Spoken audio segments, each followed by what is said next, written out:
கனவிலும் கனவிலும் நினைத்து பார்த்திருக்க மாட்டார்கள் என் உடன் பிறந்தார்களே. ஒரு நாள் நம் வீர பெரும்பாட்டியார் இந்த தளபதி இருவரை சிவகங்கை மண்ணினுடைய மன்னர்களாக முடிசூட்டுவாள் என்று கனவிலும் நினைத்து பார்த்திருக்க மாட்டார்கள். பேரன்புமிக்க என் பெற்றோர்களே,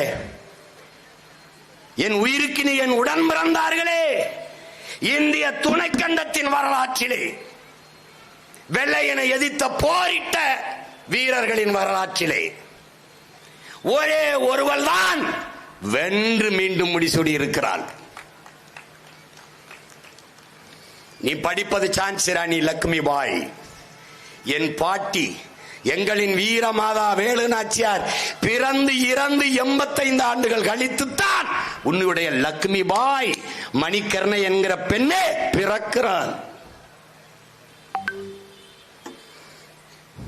இள வயதில் திருமணமாகுவதால் லட்சுமி பாய். சான்சி மன்னன் அவன் நாட்டை ஆண்டவன் இறந்து போகிறான், இவள் ராணி ஆகிறாள், அதனால் சான்சி ராணி லட்சுமி பாய். என் அப்பத்தா செத்து 85 ஆண்டு கழித்து பிறக்கிறான். நீ வரலாற்றில் எப்படி படிக்கிறாய்? என் பாட்டி வேலு நாச்சியாரை படிக்கிற போது தென்னாட்டின் சான்சி ராணி என்று படிக்கிறாய். ஆனால் நியாயமாக உண்மையாக வரலாறு எப்படி பதிவாயிருக்க வேண்டும்? சான்சி ராணியை படிக்கும் போது வடநாட்டின் வேலு நாச்சியார் என்று எழுதியிருக்க வேண்டும்.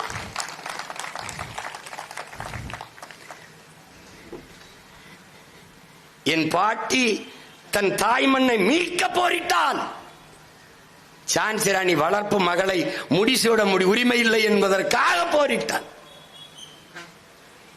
எப்படி இருக்கு?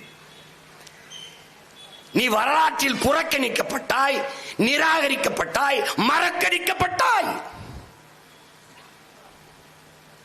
வரலாற்றில் தெளிவு பெறாத எந்த இனமும் எழுச்சியுற முடியாது. வரலாற்றை மறந்துவிட்ட இனம் சுடுகாட்டில் இறந்து கிடக்கிற பிணம் என்கிறான் ஹோசிமின். வரலாற்றை படிக்காதவன் ஒருபோதும் வரலாற்றை படைக்க முடியாது என்கிறார் அறிவாசான் அண்ணல் அம்பேத்கர்.